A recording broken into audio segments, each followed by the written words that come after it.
Mus globoja Vytauto Didžiojo universitetas ir Azijos studijų centras.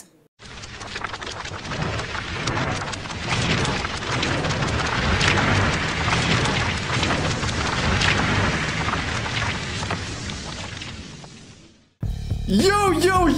Sveiki, su jumis vėl Asia Music. Šiandien kalbėsime apie Kinijos roką ir metalą. Bei pristatysiu 3 savo parinktas skirtingas grupės, kurias siūlau pasičekinti. Taigi, važiuojam. Kinijoje sunku prasimušti, jeigu negroji popso, nes tiesiog medijos nenorės su tavim eiti į kalbas. Tu nebūsi formatas ir todėl nebūsi įdomus. Nepaisant to, Kinijoje vis tiek išsivystė stipri pogrindinė kultūra. Ypač stiprios scenos yra pankroko ir juodmetalio. Kiti žanrai daugiau mažiau paveikti vakarų kultūros ir juose galima išgirsti labai stiprių arti plagiato ribos panašumus su populiariausiamis to žanro grupėmis. Pirmoji iš grupių būtų Dopamine, depresyvi ir juoda, kurioje be labai aiškiai juntama prancūzų grupės Alcest įtaka. Dopamine gyvenimas tetruko 2 metus, tačiau davė mums tokių perlų kaip Melting, 9 minučių trukmės emocinė karuselė. Daina prasideda pastrokiškais motyvais, viduryje persilaužia į tradicinį bleko blast beatų, trumpam duoda pasilsėti ir tada užmuša visiškai juoda pabaiga. Šią grupę rekomenduoju postroko, black gazo bei kiek labiau eksperimentinio juodmetalio fanams. Pasiklausykime Melting ištraukos.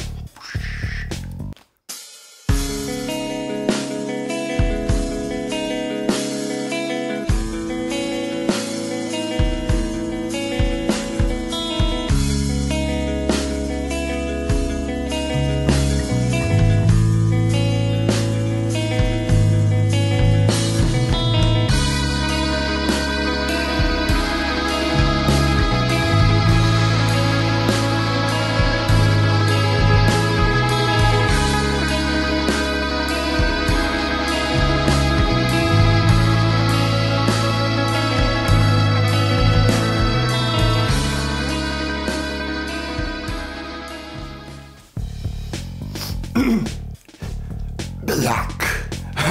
Toliau seka XTX ir jo grupė Cold Blooded Animal. Labiausiai išpopuliarėjo autentiška kinų tradicinės muzikos ir 90-ųjų grunge'o samplaika. XTX vadinamas kinų roko krikštatėviu. Muzika gal kiek oldschoolinė, tačiau vyrukas veža. Mano nuomonė, kiekvienas ieškantis kiniškos roko muzikos turėtų iš pradžių paklausyti XTX kūrybos. Paturiu pradėti nuo I Think I Might Have Died Last Night ir Ashima, o toliau jau tikrai rasit pakankamai medžiagos.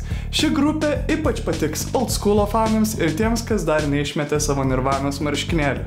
Tinka ir tiems, kas norėtų būti šalinę vienuolių, tačiau rokava siela neleidžia. Dabar ištrauka iš Ashima.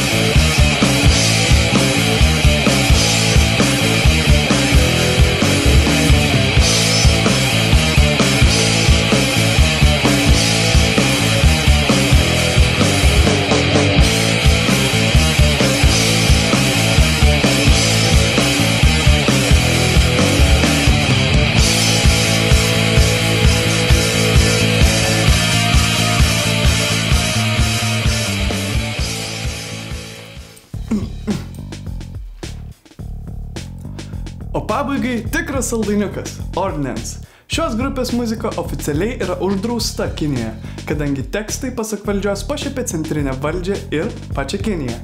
Aišku, toks draudimas tik paskatino Barbara Streisand efektą ir įvairūs pogrindiniai žurnalai susidomėjo šią grupę ir taip tik ją dar labiau išgarsino.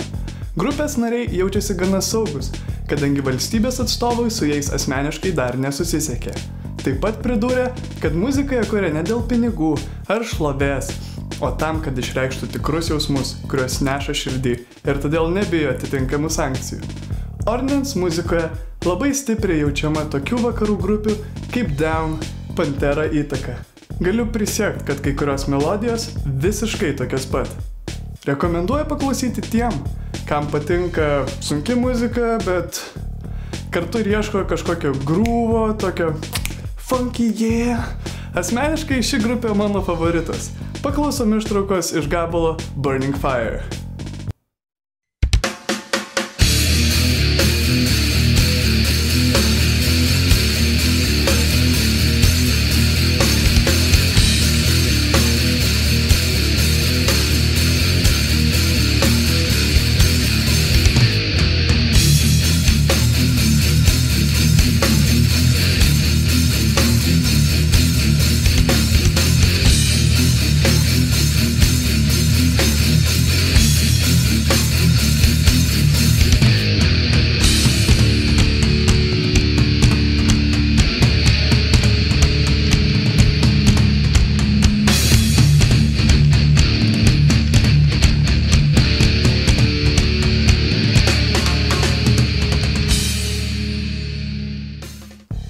Na ką, šiandien viskas, kitą kartą komfortabilus Dream Pop iš Japonijos. Čiau!